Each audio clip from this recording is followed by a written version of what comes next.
Hello friends. So today we are going to talk about what to carry and what not to carry to Ladakh. So what happens usually if you are riding for a trip like Ladakh, or for that matter a trip like Kanyakumari to Kashmir that we did, any long trip. So what happens, we actually get into like lot of confusions that what should we buy, what should we not buy, what to do, what not to do. So what happens, I have seen most cases what happens, like a lot of friends, they end up buying so many stuffs and they actually try to spend a lot of money on buying stuffs before going to Ladakh. For example, they buy saddlebags, they buy riding gears and all that stuff. So this video actually I will make you understand what exactly to spend in a simple video that will actually help you in saving some money. Because guys, to be very honest, if you are a biker, you should always do trips with low budget, not on the higher budget, because that way you can travel more. You spend less money, then obviously you'll have money to spend on different rides and all that. So let's start the video. Okay, so first we'll start with the bike. All right, so this is my Dominar. It's almost stock condition right now, so nothing has been changed. If you have seen my earlier videos after Ladakh and all that, then I had a big pannier over, like a carrier over here, and then saddle stays and a box over here and all that. That has been removed recently for a purpose. The thing is that if you have seen my bike with all that mods, well, all that mods were actually designed by a company called Carbon Racing. I'll just show you one small thing that they have done. Here it is. I hope it's clear. Yes, you see this? That's the logo of Carbon Racing. Well, they are into manufacturing of what do you call, motorcycle accessories, something like this, which I just showed you. So this is a frame slider. You might have seen this in super bikes and all that. So they are also modifying, they are also making this for Dominars. And similarly, I have one more stuff mounted here. This is a Handlebar Risers. So these things are some kind of finished product that they have made. Apart from that, they actually designed the saddle stay and the luggage top box mount for me. And I will tell you guys, so that was a prototype design and I was like extremely happy with the thing which they had made. So I had given them 2 days back. So now they are on the process of manufacturing the final version of it, which can be actually mounted over any bike in the market. That's where the plan is. So now I'll come to the bike. The first thing is that, okay, when you select a bike, it can actually be any bike. There is no hard and fast rule that this particular bike can do Ladakh or not. Okay, let it be a 100cc bike, a 150cc bike, or 400cc bike for that matter. Just that what happens, if you have a powerful bike, it's a little easier for you to I mean, the trip is more comfortable and you can actually do it with more ease. That's the only difference, I mean, from bike to bike. But yeah, if you are going for a super bike, then again it's a lot of trouble, because you know, like the more heavy the bike is, the more power you have to control. I mean, controlling them is a little difficult when there is mud, when there is slush, or whenever there is like off-roads or something of that sort. Alright, so the first point is your bike. So you can take literally any bike, provided your tires should be in good condition, your chains should be in good condition, your bike should also be in good conditions, like your the brakes and everything has to be serviced. I'm not saying that you need a brand new bike to do this trip, but just that it has to be in good condition so that it doesn't fail anywhere. So that's the point. All right, then coming to the mods on the bike. Okay, so a lot of people, they ask me that should I upgrade the tires to a big knobby tire or something. Well, let me make you very clear something. Ladakh is about, as on date, if you see, it was actually different in the year 2003 when I made my first trip, but right now at this moment, if you see Ladakh, it is just 15 to 20% off-roading, real off-road, or 25%, let's say, for that matter, and rest of them are good roads. Good roads as in doesn't really mean that tarmac road and all that, but yeah, if you can say like 50% of the road is tarmac and the other roads are, even if they are not tarmac, but they are in very good conditions. So upgrading tires, well, if you have got MRF tires or a little bit hard compound tires, not soft compound tires, because the soft compound tires, what happens, no matter they provide a very good grip, but they're also prone to punctures and all that. I mean, easily prone to puncture. Little bit, the off-road tires or the harder compound tire, they will bear little bit more resistance than what the soft compound tires will actually manage to bear. So that's the only difference. Other than that, if you see, yes, the off-road tires will definitely make a difference as far as the off-roads are concerned or the muddy roads are concerned, but still, if you have got good skills, you can manage your bike. What you do, basically go for short rides. Short rides means short off-road tracks or a trial run kind of thing before you go to Ladakh. In that matter, what will happen, you'll get confident with your bike. Once you're confident with your bike, with the tires or the stock tires, you can always take them to anywhere and everywhere. So that's how it is. If you have got the off-road tires, then things are much better. If you don't have the off-road tires, or if you have a good stock tire and you are confident on it, then you can let it take it. Coming to the luggage system, the very first thing is that if you have got a saddlebag, for bikes like these kinds, okay, if you have got a bigger saddlebag, what happens? The saddlebag usually gets inside near to the wheel, like this, if it is a bigger saddlebag. If it is a smaller one of this size or a hard case saddlebag, then you might not have any difficulties, okay. But if it is a soft case, I mean, like what do you call that, the normal saddlebags which are long enough, all of that kind, then you actually need a saddle stay. So what does the saddle stay do? First thing is that the saddle stay is over here. So it so your saddlebag stays on the saddle stay, that metal frame, and it doesn't stay on your plastic parts, so that the plastic parts are not damaged, and the saddle stay is actually a little away from your wheel. So for that matter, you actually need a saddle stay. If at all you are planning for a bigger saddlebag, what you can do is, like, if you have got any saddlebag, simply place it on the seat and then see if it is getting inside, then you probably need a saddle stay. If it is lying flat over here and doesn't go here and there even after moving the bike and all, then it's absolutely okay. You can simply go with the saddle bag. If at all you need a saddle stay, then you can contact companies like Carbon Racing, where who actually did my framework. Okay, so you can contact them. You can contact them in Facebook, so they will actually provide you the saddle stay. And I think saddle stay and the rack should cost somewhere around like 2,500 or 3,000 rupees. And then after getting back from Ladakh, I'm not sure if you can either keep it, or you can, if you want, if you can also sell it on OLX, or you can lend it to some friends. That is all up to you. So that's how is the thing about the saddle stay. Now the top rack. So what happens, these bikes, if you see, so we have 4 ways that we can carry some kind of luggage with these kind of bikes. The first is your saddlebags. Second is your tail bag. Third, you have a rear rack. Then you can carry a top box, or else you can put some more luggage here. And fourth is your tank bag. You can keep a small tank bag over here. This is a plastic tank, so obviously the magnetic tank bag will not work out. But for your bike, if you have got a metal tank, then the magnetic tank bag will also work. But I will always advise, for the tank bag, you use a smaller one. Do not use a bigger tank bag, because it is little difficult for you to so what happens, the bag mostly stuck here with your handlebar, so that's really a wrong thing to do. So 4 type of luggage. Now coming to the luggage point of view, what saddlebag to buy or what not to buy. Well, in that case, I will actually suggest you one thing. If you wanted to save some cash, then better try to find out a second-hand saddlebag. There are a lot of people like me who actually go to Ladakh, and after that they have their stuffs with them. Okay, sometimes people don't just wanted to sell them off. So what you can do, you can actually buy those things, because you should not buy, I mean, you should not spend so much of money on customizing things, buying saddlebags, tank bags and all that. What will happen, in course of time, when you are on the road, you never know what kind of cost you are going to have. So for that matter, if you have got some second-hand stuffs around OLX or with your friends, you can simply buy them, because see, the purpose is always the same. Even if you buy a new one or a second-hand one, the purpose is same, but just that if you buy a second hand stuff, then the price is almost half. So that's where you're going to save.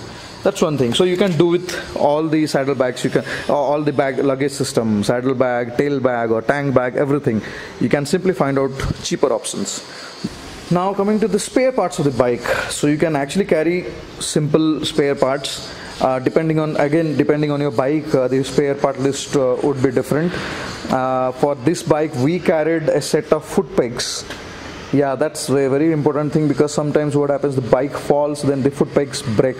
If that is broken, then you are going to have a tough time, real tough time. Therefore, we carried a pair of foot pegs, and then we carried a set of this clutch cable and accelerator cable, all that.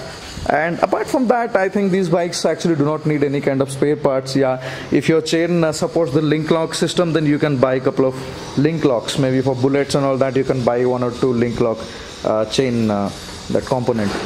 That's all about it. You don't have to carry many spare parts. Yes, one important thing is that you should carry some extra fuse with you, your bike's fuse, because you never know, some fuse might blow up and you'll have a trouble with your horn or something or the other. So carry some fuse, that's all you need. And then standard set of your toolbox, what is provided with the bike. Apart from that, you can also take a what you call that cutting ply or something. You can take that one, that is very helpful.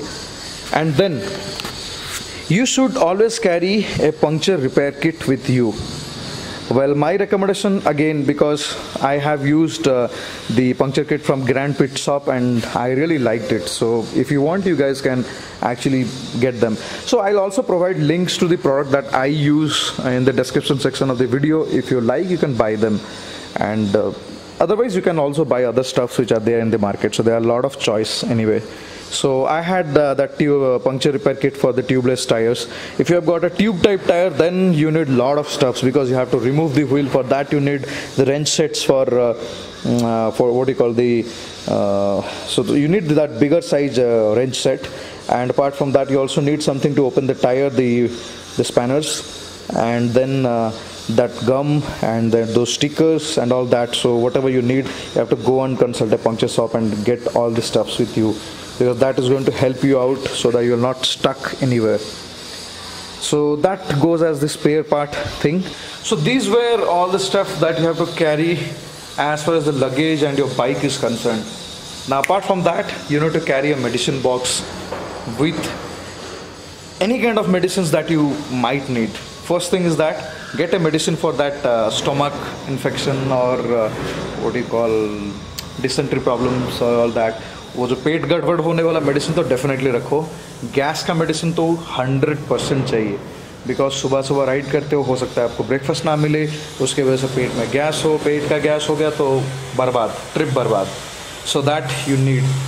And then headache medicine you should have, fever and all that medicine you should have. I think there is a standard set of what do you call first aid and medicine kit which is being provided by Apollo Pharmacy and different pharmacy stores. I got a small box with all the stuffs loaded, so you can actually take that. That is needed. Apart from that, if you are riding to Ladakh or any higher altitude place, then you should also carry a setup, a type of what do you call Diamox. So Diamox is something which is very important for higher altitude places. If you take a Diamox every day morning, you'll not have any issues throughout the day. Apart from that, you have to drink as much as water possible. That's one thing you have to understand. So that was the part with the medicines. And then apart from that, you have to actually get a jacket. So that's going to be one more investment for you. It's a little expensive, because usually jackets are expensive, riding pants are also expensive. So your jacket needs to have that thermal liner and a rain cover. So you need to have a raincoat or a rain liner, and for the pant also you need a rain cover, rain pant basically. That is very much needed.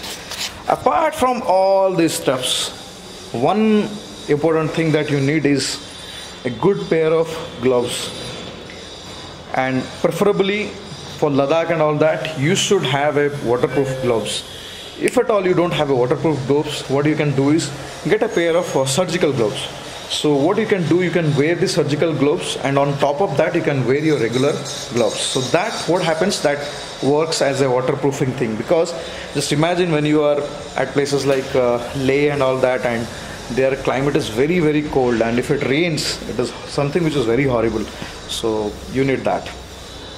So these are the things. Apart from that, you need to carry your dress and all that. That is all minimal stuff.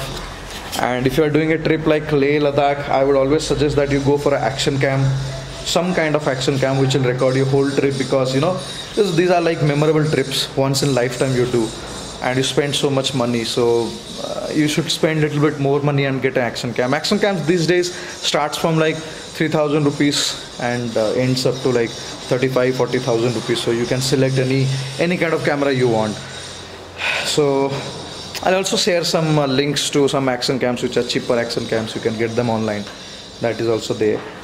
And then apart from that, gadgets, if you see, for me one important gadget was the intercom system. If you see, if you're riding in a group and all of you have got an intercom system, it can be a Chinese intercom system or a Senna, depending on what you spend. That is going to be really helpful, because in those kind of terrains, what happens, we always ride in a group, and if you have got an intercom, it is usually easy to communicate. A cheaper version of the intercom might cost you about 2,500 rupees or so. The BT S2, that product link also I'll share in the description section of the video. I've also made a video review about it. It's a good product, so you can get it, even your friends can get it, then you can be in contact with them through intercom. That's one good thing. So you'll get a range of about like 800 to 1500 meters, depending on the type of intercom you are using. So that's again a product which is good to have. So these are all essential things that is going to help you in your trip, and you'll not actually land up in trouble. Apart from that, apart from all these things, you should actually carry enough cash with you. What you can do, split your cash into multiple parts. Let's say you have 6,000-7,000 rupees of cash with you. Keep something in your pocket, keep something inside your bike, maybe inside the toolbox or something. Keep something in your pant, keep something in your dress, something inside the luggage, because that helps, that really helps. Usually in our trip we need to carry a lot of cash, because sometimes the ATMs doesn't work, sometimes you have to go deep inside, or you have to deroute to get money and all that. So this video was all about it, friends. And apparently I actually took a couple of other things, since I was riding with a pillion, so obviously I have to take different things. Like I carried the ride on air seat. If you have seen my video, okay, the link in the card section again. So the ride on air seat is one of the best thing that I have carried in the trip, for which I didn't have any problem as far as the sore bump or the there was no pain at my back. That was the thing. Okay, so for that I used the ride on air. Even that was very helpful for my wife too, because it's actually air cushion seat cover, and which is really comfortable. It is comfortable than any other seats available in the market. So again, product link I'll put it in the description section, and also in the cards you can see the video that I have made about it. That's all about it, friends. I think you have got a fair idea of what to carry, what not to carry. Try to go with a lighter version of luggage. Don't overload your bike. It is really difficult for you to control your bike if the bike has got a lot of luggage. जितना light हो सकता है travel करो, अच्छा है. ज़्यादा tension मत लो. अगर आप ग्रुप पे जाते हो, if you are in a group, then try that you split your luggage things, like let's say tools या हैंड पंप. अच्छा भाई दी पंक्चर किट में हैंड पंप एक ज़रूरी है. हैंड पंप वो शायद मैंने भूल गया है, लेकिन आप वो भी डालो. तो what you can do is, like, you can split your these kind of the spare parts, luggage, these stuffs. You can actually, what you can do, make it separate packings. Like you can have couple of things, your friends can have couple of things. Going in a group is really advisable. It is like, if it is like 2-3 people group, it is really great. If it is bigger group, then there are also bigger problems, क्योंकि धीरे हो जाता है trip and all that. And सबसे बड़ी advice जो मेरा रहेगा कि आप लोग हमेशा स्टार्ट अर्ली, हमेशा सुबह जल्दी निकलो, रात को जल्दी राइड बंद करो, एंड खा के निकलो. मेरा कॉन्सेप्ट ये है कि do not ride on empty stomach. उसमें क्या होता है, गैस फॉर्मेशन होता है, तबीयत ख़राब होने की चांसेस होता है ज़्यादा। सो मेरा कॉन्सेप्ट ये है कि मैं हमेशा खा के निकलता हूँ। That is one thing which is really good. So वो आपको करना ज़रूरी है। That's all guys. I hope you have got some idea about Ladakh or any bigger trip, and I hope you like this video. If you like this video, you can give a thumbs up to the video. And as always guys, if you have not subscribed, please do subscribe to my channel, because that will actually inspire me in creating more and more videos. If you have seen, in the last 6-7 months I have done almost like 200 videos because of your inspirations. Thank you so much. Have a great day. Bye bye.